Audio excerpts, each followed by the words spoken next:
case. All right, ladies and gents, it's 6:31. Let's go ahead and get started. I call the meeting of the Chamblee Downtown Development Authority to order this February 24th, 2026. Quick roll call: Brian Ray, Jonathan Smith, Mike Escobar, Seth Watson, Jenna Dunnan, and not last but not least, Councilman John Mesa. Excellent. First item, approval of minutes. Everybody have a chance to look at the minutes from the January meeting? Any?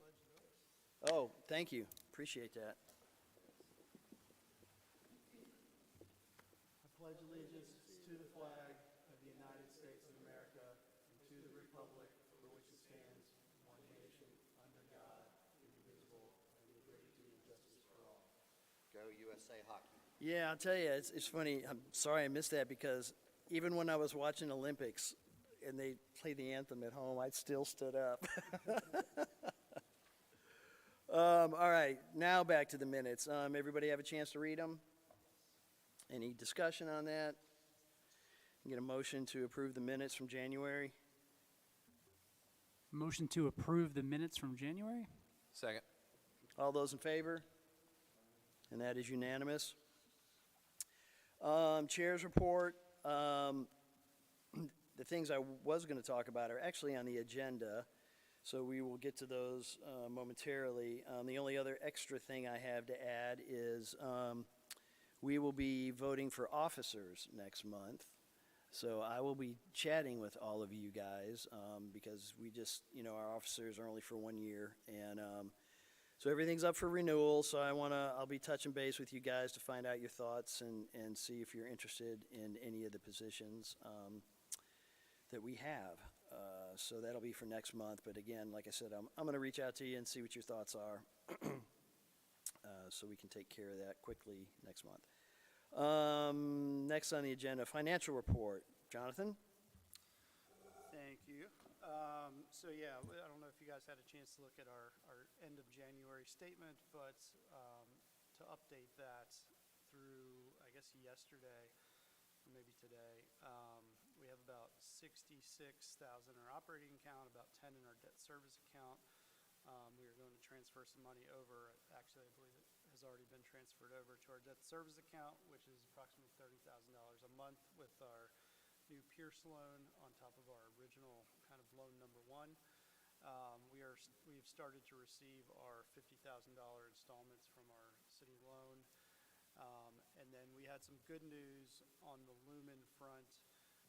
If you guys remember, we budgeted about $130K for their admin payment for last year, and they came in with a report of around $85K.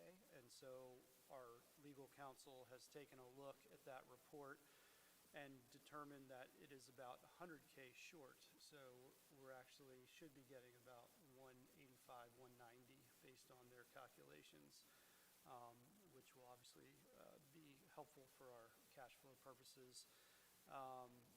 Other than that, I don't have much to report or anything else to report. So are there any questions? If not, I'll turn it back over to the chair.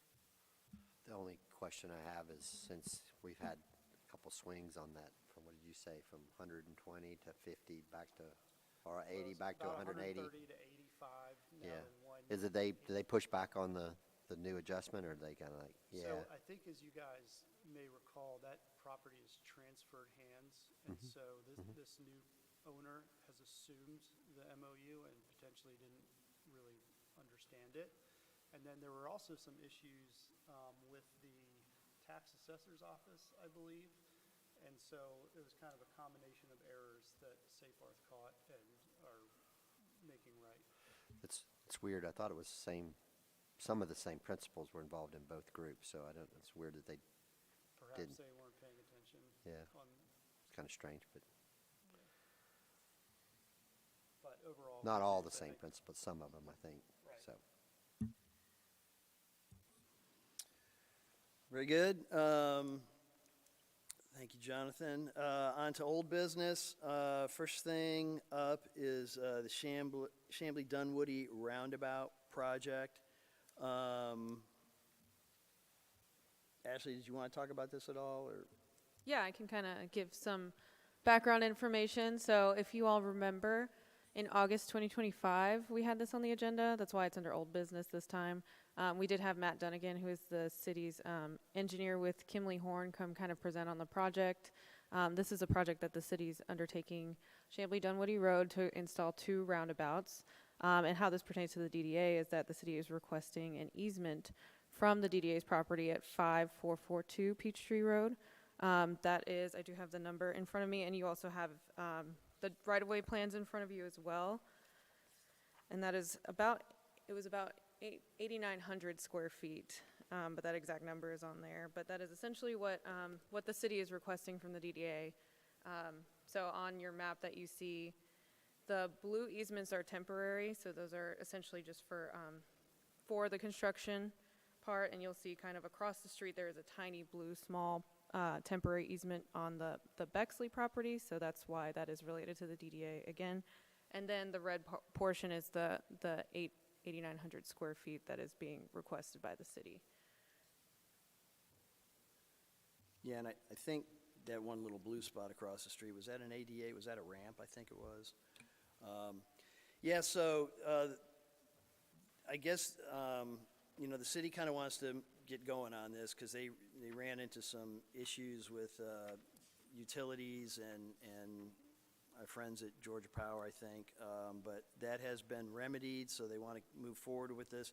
One thing I found interesting, Matt Dunnigan shared with us recently that, so there's a second roundabout project that's going to happen just down the street over at New Peachtree and Chamblee-Dunwoody Road. So there's 2.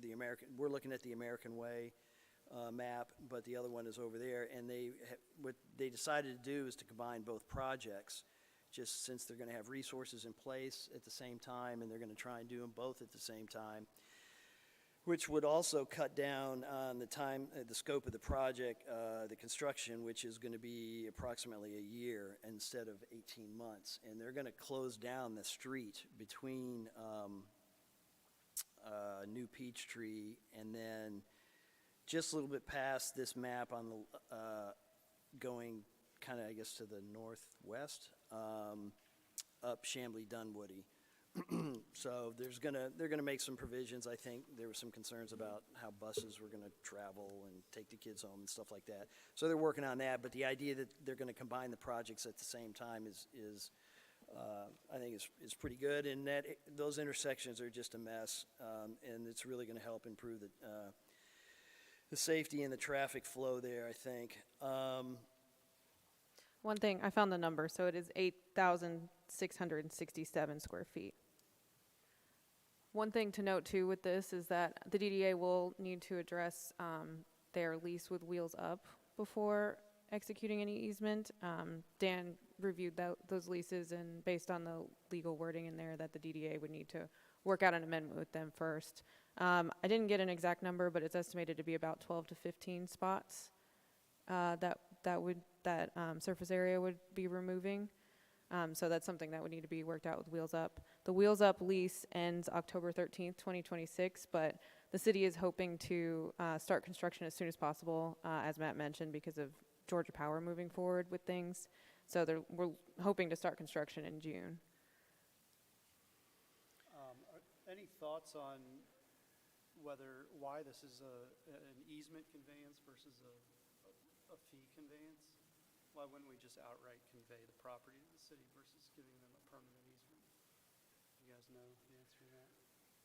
Well, we're going to talk about, I think in executive session, we're going to talk about the property itself that we own, because it'll be a permanent loss to us. It's 0.2 acres, and that's something I want to discuss more in depth during executive session, so Okay.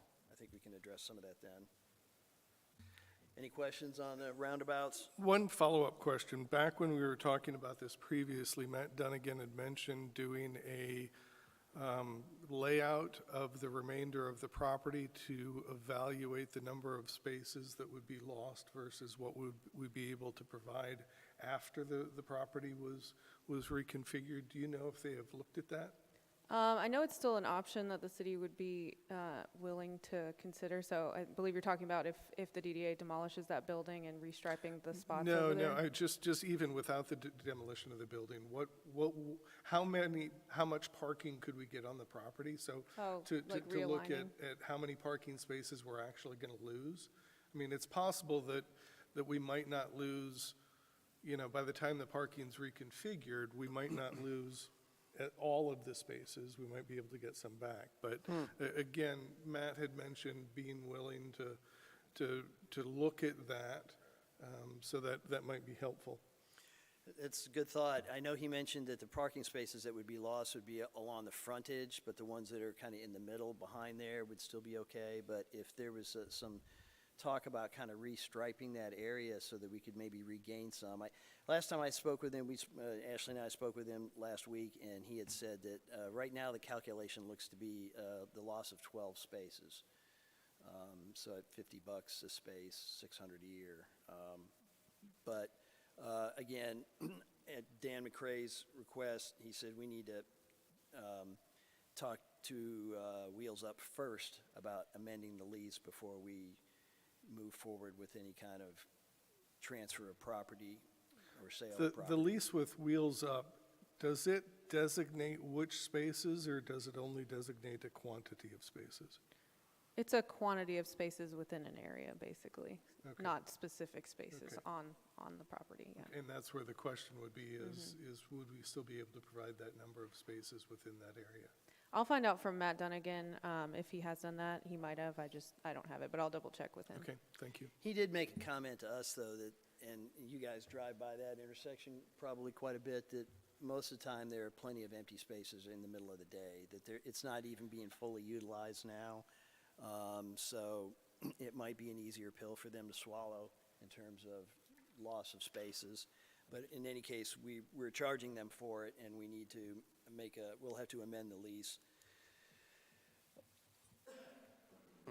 Okay,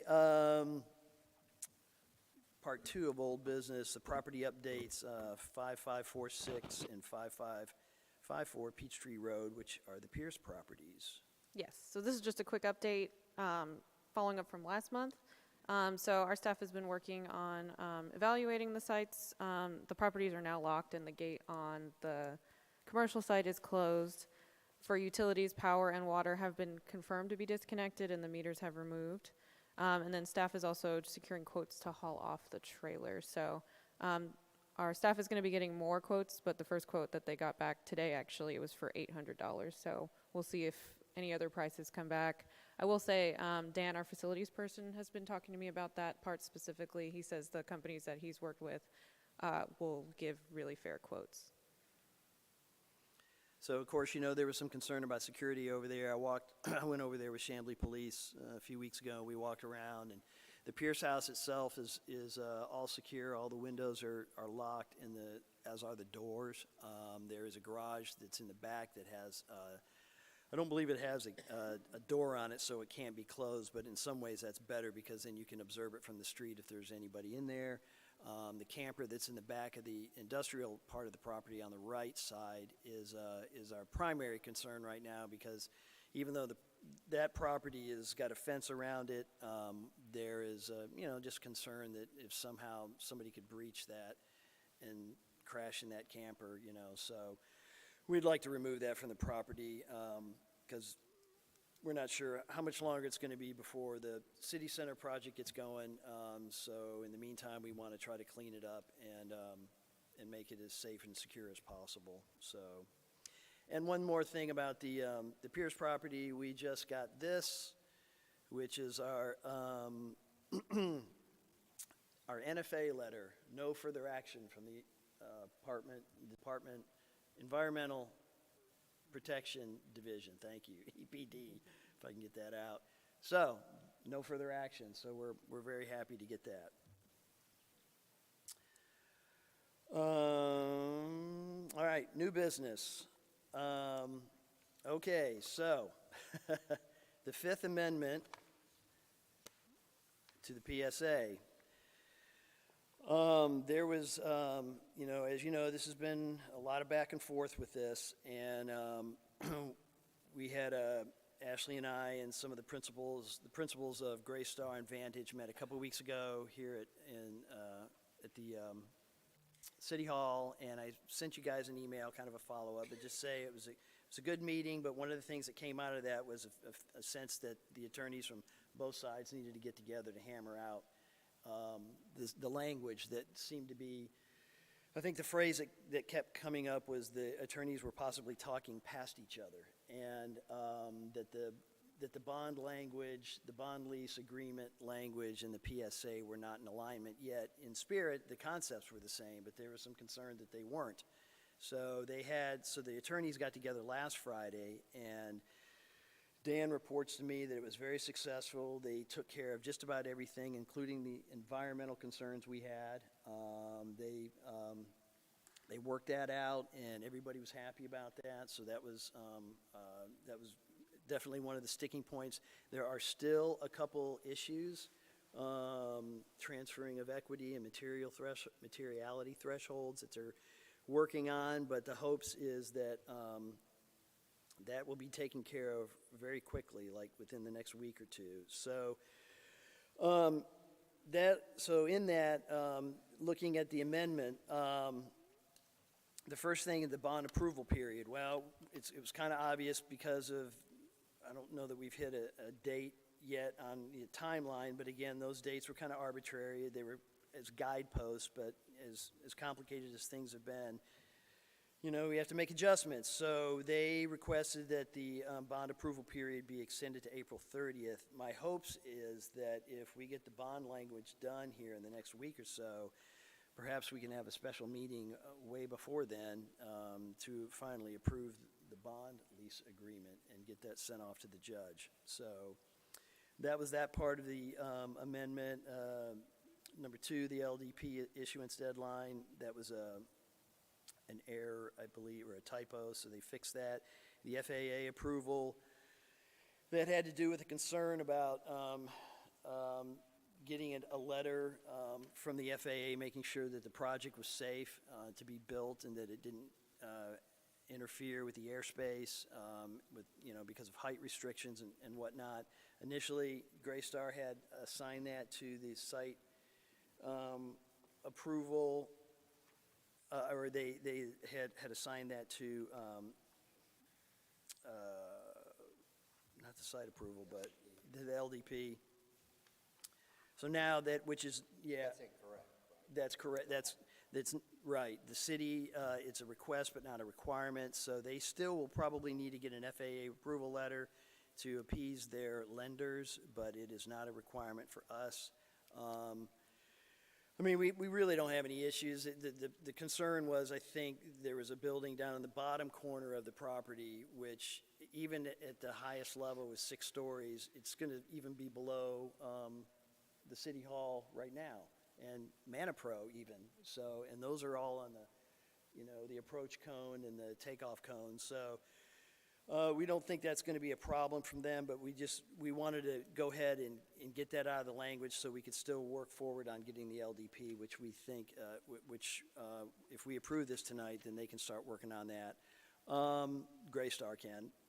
The additional earnest money, that should be going into our account in just a few days. And that's about it. Does anybody have any questions about this? I just wanted to say, for those who don't know, the approach cone, while it's not flat across the bottom, it does stair step out, so you get more height depending on where that is. Do I pretend to know where that is in relationship to the project? No, I don't. But I do know that it's not just a blanket. That was a common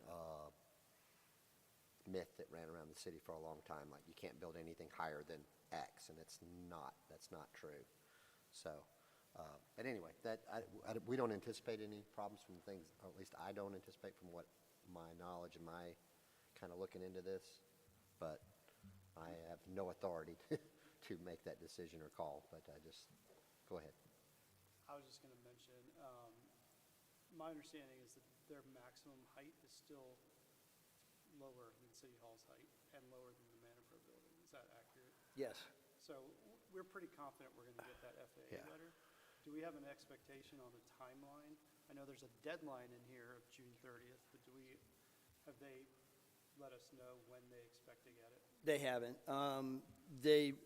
They're working on it, and I spoke to a local developer here who had done some stuff over by the runway, did the Ziki project specifically, and he had said to me that his experience with the FAA is sometimes they send out warning letters without really researching the issue, and to not be too concerned about it.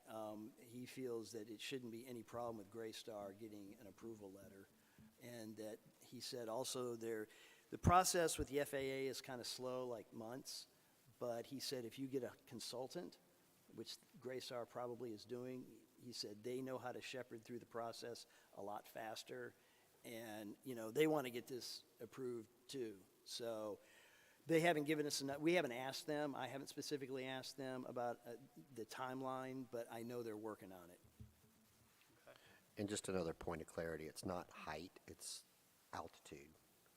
So a six-story building on this hill is different than a six-story building down at the bottom of that hole. So Right, yeah, you said height, so I wasn't trying to be nitpicky, but just wanted to make sure that, huh? I just wanted to be accurate since it's being recorded.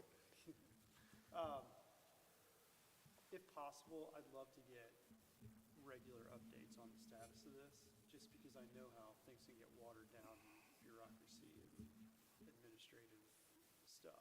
And this says that they'll get their earnest money back if they want to, if they don't get it by June 30th. Right. So I just want to, I know it says they have to use commercially reasonable diligent efforts and all that good stuff, but I just want to make sure that we're on top of it. We can do that, absolutely.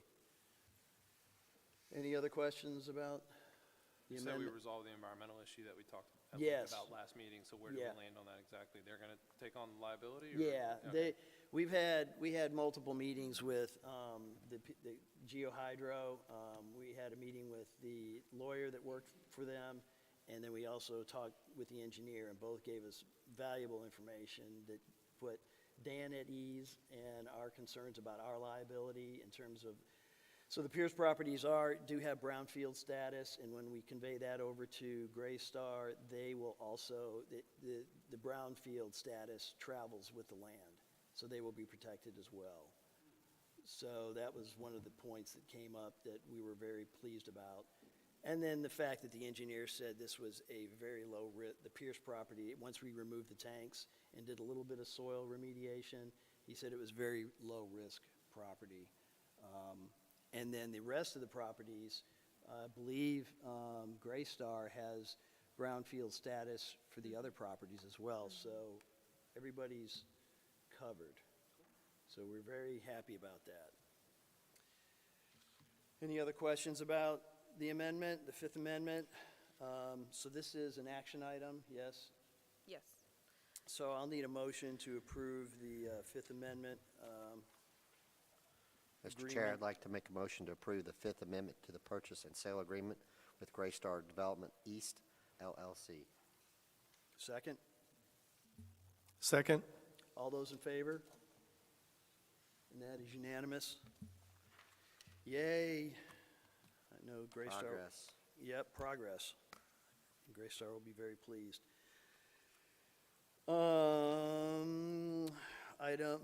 The second item on new business, 2026 property maintenance agreement. Yes, so I emailed this, I believe, yesterday afternoon. This is from our Public Works Department. This is just an updated maintenance agreement for Public Works to maintain the DDA properties for the next year, so starting March 1st until February 28th of next year. So the changes from last year essentially are adding the 2 new Pierce properties, so that's incorporated into this agreement, and that will make the monthly maintenance fee $1,725. There is also an additional one-time cleanup cost for 5554 Peachtree Road. That is one of the Pierce properties, the commercial building, just because there's a lot of debris, tires, things like that on the site. So that fee, that one-time fee would be $1,615. And Lori in Public Works did tell me they could get started on that as early as tomorrow, assuming that the DDA approves it. And then I also asked them and let them know that, the plan is to sell 8 of the 9 properties before the end of this agreement. And they said that was fine. So once that happens, the monthly fee for the one remaining property, which is the property where Vintage and Wheels Up is, would be $300 a month. Any questions about that? We get a motion to approve the property maintenance agreement. Motion to approve the 2026 property maintenance agreement with the City of Chamblee Public Works. Second. You have a motion, a second. All those in Do favor? you want to state the values or any of that in the motion, or no? Do we need to state the values? I would either suggest stating the values or as presented. We just do, Yeah, so amendment to the motion, motion to approve the 2026 property maintenance agreement at the values that have been presented. second? Second. All those in favor? And that is unanimous. That brings us down to public comments. Any comment, public? Public? Jim? Jim? He's busy playing Candy Crush. All right, Public statement, public comment, good? No public, all right. We do have one real estate issue to discuss in executive session, so if I can get a motion.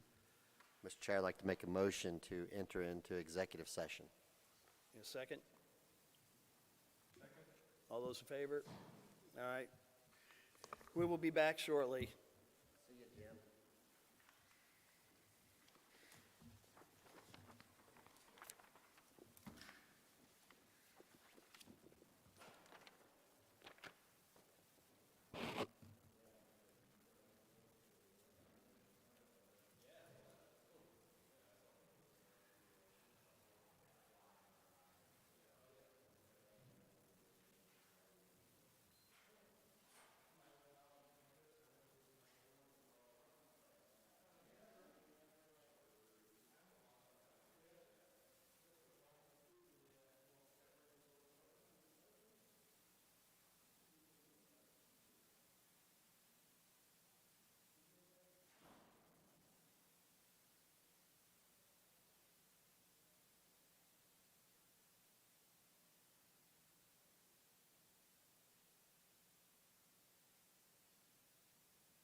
Second? All those in favor? That is unanimous. And Mr. Chair, motion to adjourn? Second. all those in favor? And we are adjourned. Thank you, everybody. Do you remember who made a motion to exit executive session?